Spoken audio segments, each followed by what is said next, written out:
Hello everyone, this is Mike Glover with a how-to on installing your new TwEECer hardware.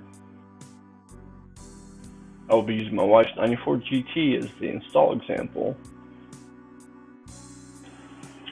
The EEC location varies, but common locations are in the passenger side kick panel, the firewall under or next to the brake booster, or the firewall above the intake.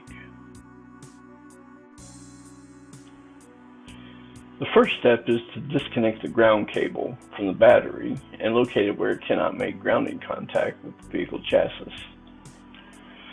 For easier access to the EEC, remove any obstructing cables or connectors like these two on this 94.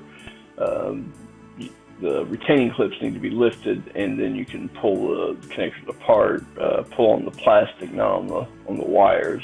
These two have already been mostly disconnected and are just here for example. Next, you need to remove the small screw retaining the bottom end of the cradle so you can get the EEC out. The next step is to use a 10mm socket to back out the bolt that retains the harness connector to the EEC. Once you have this all the way backed out, you can pull the plug away from the EEC and then grab hold of the EEC and work it out of the kick panel or whatever location it is. The J3 port of the EEC is covered by a piece of sticky tape label or a black plastic cover.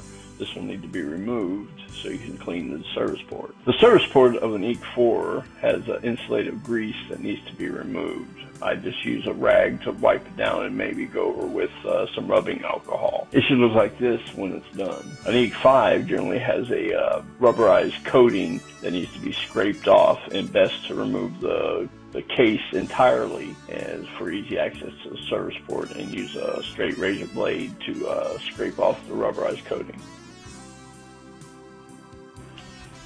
The next step is to locate your USB cable and connect it to the TwEECer.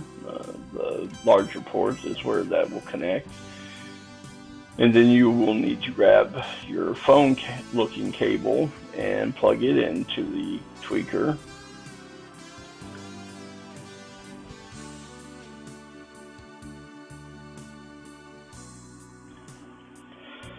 Next, locate the TwEECer module and the EEC and connect the TwEECer module to the service port of the EEC, making sure to line up the edge of the service port with the blue connector, pressing it on firmly, and once on, it should hold in place. It has quite a bit of contact pressure, and it should be flush and even with the top and bottom as shown here.